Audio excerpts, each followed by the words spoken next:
नमस्कार. शब्द मराठी यूट्यूब चॅनलमध्ये तुम्हा सर्वांचं अगदी मनापासून स्वागत आहे. प्रेक्षकांनो, तुम्हाला जर ही कथा आवडत असेल तर तुम्ही नक्कीच चॅनल सबस्क्राईब करून या कथेचा आनंद घेऊ शकता. आणि जर खरंच कथा आवडत नसेल तर तुम्ही ही कथा नाही पाहिली तरी सुद्धा चालू शकतं. पण जर एवढे छान व्ह्यूज देतात तर मग चॅनल सबस्क्राईब का करत नाही? प्रत्येक व्हिडिओला कमीत कमी तुम्ही 100-200 सबस्क्रायबर तरी दिलेच पाहिजेत. 1000-2000 असे व्ह्यूज येतात, मग चॅनल सबस्क्राईब का करत नाही? हाच प्रश्न मला नेहमी पडलेला असतो. आज नक्कीच आशा आहे की तुम्ही कसलाच विचार न करता अगदीच निशुल्कपणे तुम्ही आपलं चॅनल सबस्क्राईब करू शकता. सुरुवात करूयात. मला रात्री खूप घाबरल्यासारखं वाटत होतं. मी रात्री तुला फोन करणार होते, पण तुझी झोप मोड होईल म्हणून मी तुला कॉल केला नाही. बरं वाटायला लागलं. सारंग, आजी आजोबांची तब्येत ठीक आहे ना? हो गं, ते ठणठणीत आहेत. इकडे सारंग तडफडत होता म्हणून तुझ्या हृदयात कालवाकालव झाली. सारंग, मस्करी नको रे. स्वातीचा स्वर बोलताना हळवा झालेला पाहून सारंग मूड बदलतो आणि बोलतो, अगं खरंच तू इथे नाही म्हटल्यावर हा मासा तडफडणार ना? तू आणि मासा, आता मी कोण तेही सांग. स्वातीची त्याच्याशी अगदीच स्वच्छंदी मनाने बोलतं आणि त्याचं मात्र ततपमच होतं. तो म्हणत असतो, कोळ्याची पोर, सुंदर लावण्याची खाण असलेली तू समुद्रात जाळं टाकतेस आणि लवकरच बाहेर काढतेस. बिचारा हा सारंग नावाचा मासा तुझ्या जाळ्यात यायला तडफडतोय, पण माझ्या जाळ्यात अडकला तर सुरक्षित राहणार का? कोयत्याने वार होणार याची भीती नाही वाटत का त्याला? स्वाती म्हणते, आता कशाचीच भीती वाटत नाही. तू या माशाला सुंदर फिश पॉटमध्ये ठेवून जप, नाही तर कोयत्याने त्याच्या हृदयावर घाव घातलास तर. पण हा सारंग फक्त आणि फक्त तुझाच जाळ्यात अडकायला जीवाचं रान करणार आहे. किती सुंदर आहे ना? रोमॅन्टिक मूड दिसतो आहे. झोपून आहे का स्वप्न पाहत आहे हे तरी सांग. आत्तापर्यंत एक वाईट स्वप्न उराशी बाळगून होतो, पण आता तुझ्या मोहक स्पर्शाने, तुझ्या मोहक बोलण्याने लगेचच भानावर आलोय. सारंग, कोणतं वाईट स्वप्न पडलं आणि पहाटे पडलं का? पहाटेचं स्वप्न खरं होतं. हां, तू अंबाबाईला नमस्कार करून ते स्वप्न सत्यात उतरू नकोस म्हणा. पण स्वप्न कोणतं ते तरी सांग ना. स्वप्न होतं स्वाती, मी फॅनला लटकून होतो. सारंग पुढे बोलणार तर स्वाती आवाज चढून म्हणते, सारंग स्टॉप.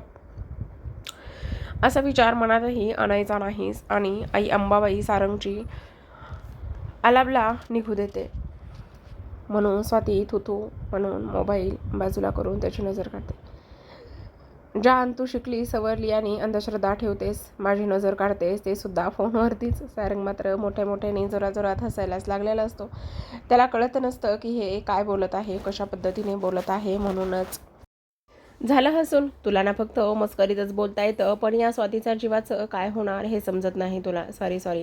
यानंतर नो मस्करी. बरं, तू कुठे जाणार आहेस का बाहेर? मैत्रिणीकडे शेतात शॉपिंग करायला? नाही रे, बाहेर. आई बाहेर पाठवतच नाही मला, अजून हळदीचा रंग उतरला नाही म्हणत आहे. कोणाची नजर तुझ्या संसारावर नको पडायला म्हणाली. जान सॉरी हां, अजून प्रेमाचा रंग चढला नाही तर मधुचंद्राची रात्र रंगली असती तर हळदीच्या रंगावर प्रेमाचा रंग चढला असता. सारंग तिच्या साडीला छातीशी कवटाळूनच म्हणत असतो. तो सुद्धा चढणार, पूर्ण कसर भरून काढणार, फक्त तू तयारीतच राहा. ओ, म्हणजे सारंगला बरबाद करायचं याची फुल प्लॅनिंग केली आहे तर माझ्या बायकोने. आता हा सारंग बरबाद व्हायला तयारच आहे. जा रे, राहू दे तू आणि बरबाद. वेळेवर तुझी नशा उतरते आणि स्वाती खळखळूनच असायला लागते. सॉरी, तू आराम कर, मी ठेवते फोन. जान, इतका लवकर थकलीस पण बोलून? मला वाटलं अजून 1 तास आहे तुझ्याकडे माझा मूड फ्रेश करण्यासाठी. बरं, करते तुझा मूड फ्रेश. ऐक ना नवरोबा, आय लव्ह यू. ठेवते फोन आता. रात्री बोलते. आणि स्वप्नाचं आजीला आठवणीनेच सांगशील. आजी काय काय संकेत असेल हे तुला सांगून त्यावर उपायसुद्धा सांगणार बघ. बाय. असं म्हणून स्वाती किस करून फोन ठेवत असते. सारंग मोबाईल उशीजवळच ठेवतो आणि साडीला चेहऱ्यावर ठेवतो. जान, तू आहेस म्हणून माझा श्वास चालू तरी आहे ग. इथे जखम मला होते आणि वेदना तुला जाणवते. 2 दिल 1 जान आहे. पण तुला माहिती झाल्यावर काय होणार? आता मला तुझा विचारच करावा लागणार. तुझ्यासाठी सारंग काहीही करणार, काहीही. तो परत डोळे लावत असतो. स्वाती आणि मनोहर मॉर्निंग वॉकला जायला निघालेले असतात आणि उठतात. मनोहरला आठवतं, सारंगने त्याच्या मित्राने दिलेल्या गोळ्या घेतलेल्या होत्या. स्वाती, काल सारंगकडे कसल्या तरी गोळ्यांचा बॉक्स होता बघ आणि तो दिसला मला. मी तो कोणत्या गोळ्या घेतोय का विचारल्यावर त्याने म्हटलं त्याच्या डॉक्टर मित्राने दिल्यात म्हणून, व्हिटॅमिनच्या आहेत. हो, आजकालची मुलं घेतात अशा गोळ्या, नका तुम्ही काळजी करू. त्याला काय म्हणतात ते स्टॅमिना वाढायला, फेसबुकवर दिसते ना त्याच्या जाहिराती आहेत. अगं त्या गोळ्या तब्येतीला चांगल्या नसतात. असं तिला फोन करून सांगशील सारंगला त्या गोळ्या घेऊ नकोस म्हणावं. सारंग हनीमूनची तयारी करत असेल, नंतर नाही घेणार. आणि आता त्याच्या पर्सनल लाईफमध्ये आपण जास्त लुडबुड नको करायला, समजलं. तरी स्वातीच्या कानावरच टाकून ठेव. मी विचारेन बरोबर नाही. बायका बोलताना बरोबर विषयाला हात लावूनच समज देत असतात. काय झालं अचानकच? अगं काहीच नाही. सारंग आजकाल थोडासा लवकर थकलेला दिसतोय. दुकानात स्वतःच विचार करताना जाणवला. आज डॉक्टर मित्राला भेटायला सुद्धा गेला होता. तो आपल्यापासून काहीतरी लपवणार नाही ना? सारंग खरंच असं करणार का? तो आपल्याला नाही निदान आजी आजोबांना सांगितलं असता तरी मी विचारून बघतो सारंगला. नको असू देत. हनीमूनला अजून जायचं बाकी आहे. मला जाणवलं म्हणून तुझ्या कानावर टाकले. मनोहर आणि स्वाती मॉर्निंग वॉकला सुद्धा निघून गेलेले असतात. म्हणजे सारंग चूप नाही. अंबाबाई सर्वांना काय संकेत देत आहे हे तिलाच माहिती नसल्याने सारंगने सुसाईडचा प्रयत्न केला होता हे समजणार का बरं स्वातीला? घरात मात्र एखादी व्यक्ती टेन्शनमध्ये असेल तर त्याच्यावर जीव लावणाऱ्या आसपासच्या व्यक्तींना सुद्धा एक वेगळाच भास होत असतो.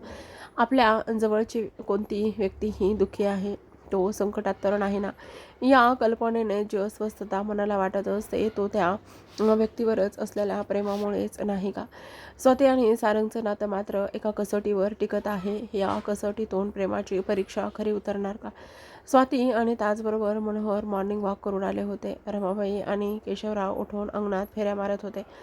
गुड मॉर्निंग आई बाबा म्हणून स्वाती आत जाते. मनोहर हॉलमध्ये बसतो. रमाबाई आणि केशवराव मनोहर जवळ येऊन बसलेले असतात. आज लवकरच आलात मॉर्निंग वॉक करून. कुठे बाहेर जायचा प्लॅन आहे का तुमचा? बाबा गार्डनमध्ये आज खूप गारवा होता. स्वातीला सर्दीचा थोडासा त्रास वाटला म्हणूनच लवकर निघून आलोय. स्वातीला मला फोन आला होता तेव्हा तिथे करमत नाही आहे. मला लवकरच न्यायला पाठवा. रमाबाई म्हणाली. लग्न झाल्यावर मुलीचे असेच होते बघा. माहेरी नको जाऊ म्हटले तरी डोळे भरून येतात आणि तिथे गेल्यावर सासरी यायची सुद्धा तेवढीच ओढ लागलेली असते यांना. आता गेली आहे तर 8 दिवस तरी राहा म्हणावं. नाहीतर तिच्या आईवडिलांना काय वाटणार? मुलीला श्रीमंत सासर मिळालं तर माहेर पण रुचत नाही म्हणून. केशवराव म्हणाले. स्वाती तशी नाही. सारंगचा विचार करूनच ती लवकर येते असं म्हणत असेल. रमाबाई म्हणाली. बाबा सारंग हनीमूनला जाऊन आल्यावर घरी देवीचा गोंधळ करून येऊ. लग्नातच करायचे राहून गेले. मनोहर म्हणाला. माझ्याही मनात तेच आहे. दोघांना देवीचा आशीर्वाद मिळाला नाही. समोर त्यांना कोणता त्रास सुद्धा नको आहे. तुम्ही तारीख काढून द्या. मी फोन करून गोंधळी ठरवून देतो.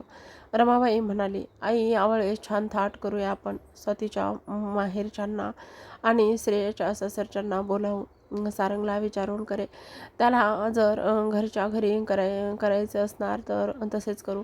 बाबा अजूनपर्यंत सारंग उठला नाही. स्वाती आल्यापासून महाशय आळशी झाला. जी मॉर्निंग वॉक सर्व सोडून दिलंय. त्याला आठवण करून द्यावी लागणार. त्याला आहे आठवण. हनीमूननंतर स्वातीसोबतच सुरुवात करणार आहे. स्वाती चहाचा ट्रे घेऊनच येताना म्हणाली. स्वाती श्रेयाने इतक्यातच उशिरा हनीमून पॅकेज का दिला?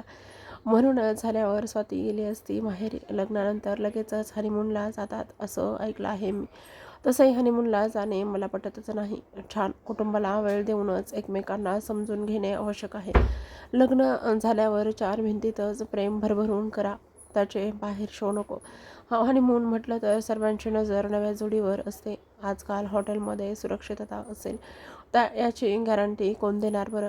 कितीतरी बातम्या ऐकवतात आहे. चित्रपट आहे. हनीमूनला गेले आणि त्यांचे फोटो काढून घेतले. मला तर सारंग आणि त्याचबरोबर स्वातीची काळजी वाटत आहे. दोघंही सुंदर आहे. कुणाच्या डोळ्यात खुपायला नकोय. रमाबाई म्हणाली. आई हॉटेलची व्यवस्था पाहून जावयाने त्यांना हनीमून पॅकेज दिला आहे आणि सारंग हुशार आहे. तो अगोदरच खात्री करून घेणार. स्वाती म्हणाली. तरी तू स्वातीला सांगशीलच. आई काय सांग. ते दोघे समजदार आहेत. मुली समजदार असतात पण नवऱ्यावर विश्वास नाही ठेवता येत. रमाबाई म्हणाली. तर केशवराव लगेचच विचारतात. रमा नवऱ्यावर विश्वास नाही का ठेवता येत? म्हणजेच काय? अशी बोलतच आहे.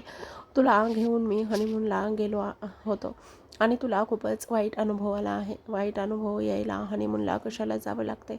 ते घरातच पण मिळतंय हो ना?